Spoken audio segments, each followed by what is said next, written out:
అదే RTV app వార్తల్ని క్షణాల్లో చదివే అవకాశం ఉంటుంది. ఒక న్యూస్ పేపర్, ఒక టెలివిజన్ ఛానల్ మీ చేతుల్లో ఎప్పుడూ ఉంటాయి.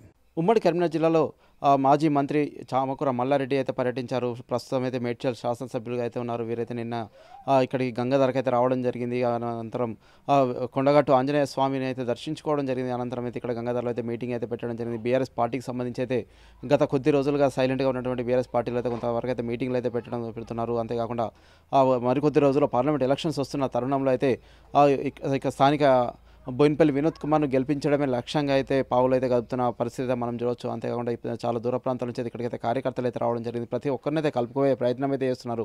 ఏదేమైనప్పటికైతే చిన్న అవకాశాన్ని సైతం సద్వినియోగం చేసుకోవాలని అయితే వారికైతే హితవు పలుకుతున్న పరిస్థితి మనం చూస్తున్నాము. బాస్ ఇస్ బ్యాక్ అంటూ అయితే కేసీఆర్ అయితే మళ్ళీ అయితే మొన్న ప్రమాణ స్వీకారం సైతం చేయడం జరిగింది. దాంతోపాటు కొంతమంది ఎమ్మెల్యేలు అయితే అక్కడికైతే రావడం జరిగింది. ప్రస్తుతం అయితే దీనికి సంబంధించి అయితే నిన్న గంగాధరలో అయితే తనైతే చామకూర మల్లారెడ్డి అయితే ప్రసంగించడం జరిగింది. గాలి వల్ల వచ్చినటువంటి కాంగ్రెస్ పార్టీ మళ్ళీ గాలిలోనే పోతుంది అని చెప్పేసి అయితే సంచలన వ్యాఖ్యలు అయితే చేయడం జరిగింది. అంతేకాకుండా ఈ మధ్యకాలంలో అయితే రాజకీయాలకు శాశ్వతంగా గుడ్ బై చెప్తాను, ఇదే చివరి ఎన్నికలంటూ అయితే తనైతే వెల్లడించడం జరిగింది. ఇప్పటికైతే ప్రస్తుతం నాకైతే 71 సంవత్సరాలు అయితే ఉన్నాయి. తర్వాత నాకు కుమారుడికి అయితే ఎంపీ టికెట్ కావాలైతే ప్రయత్నాలు చేస్తున్నట్లయితే ఈ మధ్యకాలంలో అయితే కొంత న్యూస్ అయితే వైరల్ అయితే కావడం జరిగింది. ప్రస్తుతం దీనికి సంబంధించి అయితే వారైతే ఖచ్చితంగా బోయినపల్లి వినోద్ కుమార్ తనకు గురువు, రాజకీయ గురువు అని అయితే ప్రసంగించడం జరిగింది. ఈ కార్యక్రమంలో మాజీ శాసనసభ్యులు సుంకె రవిశంకర్తో పాటు సర్పంచులు, అంతేకాకుండా కొంతమంది నాయకులు అయితే ఈ కార్యక్రమానికి అయితే పెద్ద ఎత్తున అయితే హాజరై బోయినపల్లి వినోద్ కుమార్ గెలుపు దిశగా అయితే ప్రయత్నాలు చేస్తున్న పరిస్థితి మనం చూడొచ్చు. Over to studio.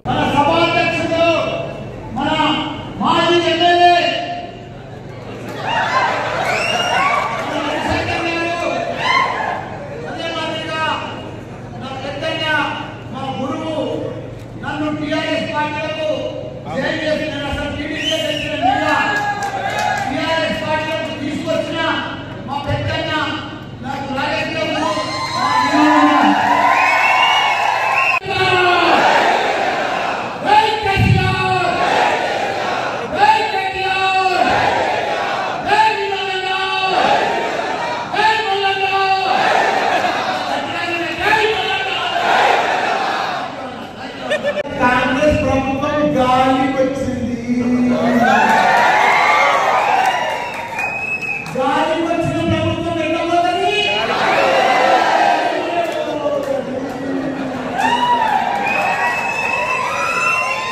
వాళ్ళ గ్యారంటీలే వాళ్ళు గాలికి తీసుకొని పోతుంది. అలా ఒక్క గ్యారంటీ సరిగ్గా లేదు. అవన్నీ పోతుంది గ్యారంటీ. చెయ్యరు, నిలబడరు, సత్యం ఎక్కడైతే గాలి తుఫాన్ వచ్చిందంటే గాలి తుఫాన్ పోతారు. ఎప్పుడు అనుకోలేదన్నా గవర్నమెంట్ పోతుందని, కానీ పోయింది. ఏం చేస్తాం? అసలు కారణం ఎక్కడ చూసినా కనిపిస్తలేదన్నా. యాడ తప్పు జరిగిందో కూడా తెలుసలేదన్నా. ఎట్లా మిస్టేక్ అయిందో కూడా తెలుసలేదన్నారు.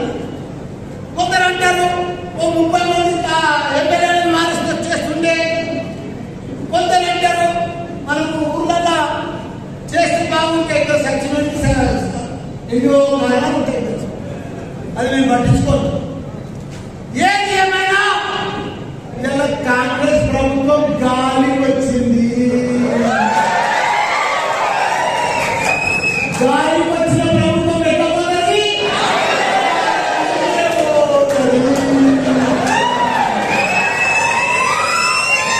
వాళ్ళ గ్యారంటీలే వాళ్ళు గాలి తీసుకొని పోతాయి. అలా ఒక్క గ్యారంటీ సరిగ్గా లేదు.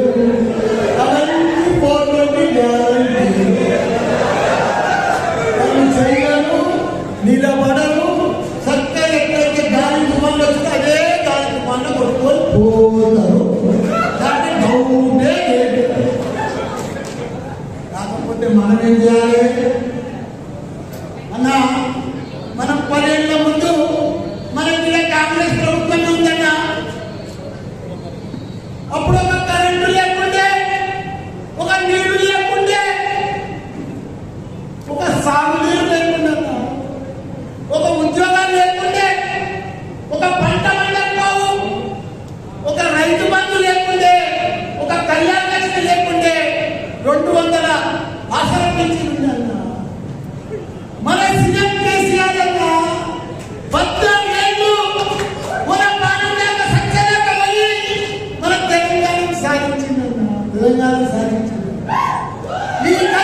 తెలంగాణను రాష్ట్రంలోనే దేశంలోనే ఆదర్శ రాష్ట్రంలో తీసుకొచ్చిందన్న. మనం అన్నింటిలో మంది రాష్ట్రం నెంబర్ 1 అన్న. ప్రతి దాంట్లో దేశాలను చూసుకో. ఇలా 12,749 గ్రామాలు ఉంటే ప్రతి గ్రామంలో ఒక గ్రేవ్యార్డ్, ఒక డంపింగ్ యార్డ్, ఒక ట్రాక్టర్, ఒక ట్రాలీ, ఒక నర్సరీ, ఒక క్రీడా మైదానము, తాగునీరు, సాగునీరు, 24 గంటల కరెంటు, ఇవన్నీ ఇచ్చిన ఘనత ఏకైక సీఎం దేశంలో ఎవరు చేయగలరని పని మన సీఎం కేసీఆర్ చేసిన కళ్ళలో ఒత్తులు వేసుకొని కడుపు చంపుకొని ఎంత కష్టపడి మన తెలంగాణ తీసుకొచ్చింది.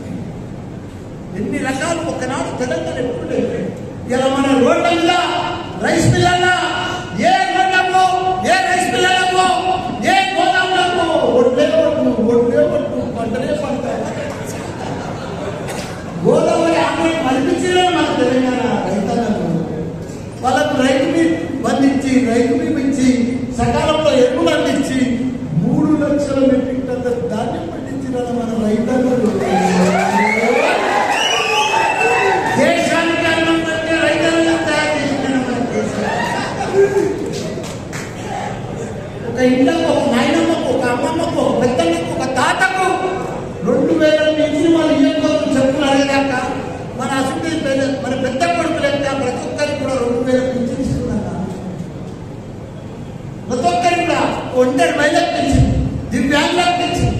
ఇట్లా ప్రతి ఒక్కరి ఇంటికి రైతు బంధు ఏదో రకంగా అందరికీ ఉంటే చెప్పుకున్నాడు. ప్రతి ఇంటికి తెలంగాణ ప్రతి ఒక్కరికి. కాబట్టి తెలంగాణలో పెద్దలు నడుగు, పెద్ద మంత్రులు నడుగు, తాతలు న్యాయమలు నా పెద్ద కొడుకు కేసీఆర్ అంటారు. కేసీఆర్ మన తెలంగాణ ఎటువంటి 10 ఏళ్ల ముందు పంట పండక, పండిన పంట గిట్టుబాటు ధర రాక, కరెంటు లేక, పాములు అన్ని గుడ్డి చనిపోయిన బాధ్యత రైతులకు ఎంతో మంది ఉంటారు. మరిన్ని వీడియోస్ కోసం ఛానల్ ని సబ్స్క్రైబ్ చేయండి. లేటెస్ట్ అప్డేట్స్ కోసం వాట్సాప్ ఛానల్ ని ఫాలో చేయండి. అండ్ లింక్ డిస్క్రిప్షన్ లో ఉంది.